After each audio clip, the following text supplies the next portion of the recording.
وہ تلاوت کے بغیر زندہ ہی نہیں رہ سکتی تھی۔ پھر ان کی تلاوت ہماری طرح رسمی اور زبانی تلاوت نہیں ہوتی تھی، بلکہ سب قرآنی آیات پڑھتے یا سنتے تھے تو ان کی آنکھوں سے آنسو رواں ہو جاتے تھے اور ان کے رونگٹے کھڑے ہو جاتے تھے۔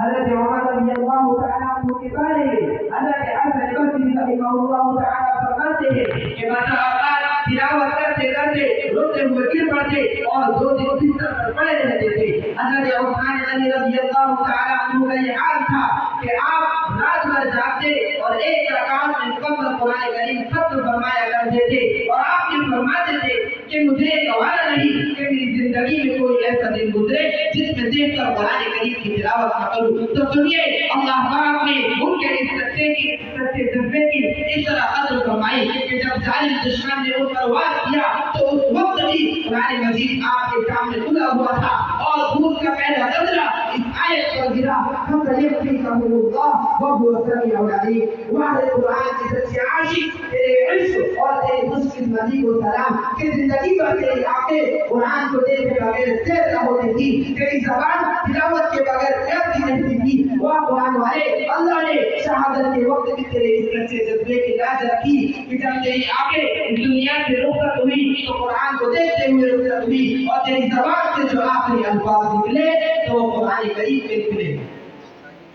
دنیا میں کوئی گالیاں بکتے ہوئے مر جاتا ہے، کوئی گانے گاتا ہوا چل بستا ہے، کوئی شراب کے نشے میں مدہوش، ہیروئن کے نشے میں مدہوش اس دنیا سے چل بستا ہے، لیکن جو قرآن کا سچا عاشق ہوتا ہے، جب وہ اس سارے پانی سے رخصت ہوتا ہے تو اس کی زبان پر قرآنی آیت مچل رہی ہوتی ہے، اور فرشتے اس کے نامۂ اعمال میں جو سب سے آخری عمل لکھتے ہیں وہ قرآن پاک کا عمل ہوتا ہے۔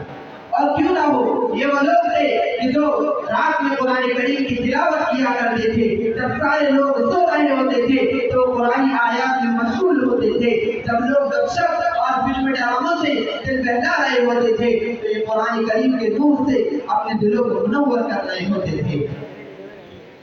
امام ابو حنیفہ رحمۃ اللہ علیہ جو عالم اسلام کی بہت بڑی اکثریت کے مقتدی اور رہنما ہے، ان کے بارے میں اسد بن عمرو رحمہ اللہ فرماتے ہیں کہ آپ رات کی نماز میں ایک رکعت میں مکمل قرآن کریم ختم فرمایا کرتے تھے اور زار قطار ہوتے تھے، پڑوسیوں کو ان کے رونے پر ترس آیا کرتا تھا۔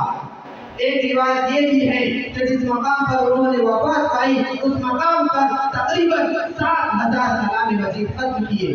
زیادہ دور نہ جائیے، میں آپ کو قریب کے دور کا واقعہ سنا کر اپنی بات ختم کرتا ہوں۔ حضرت مولانا شیخ الحدیث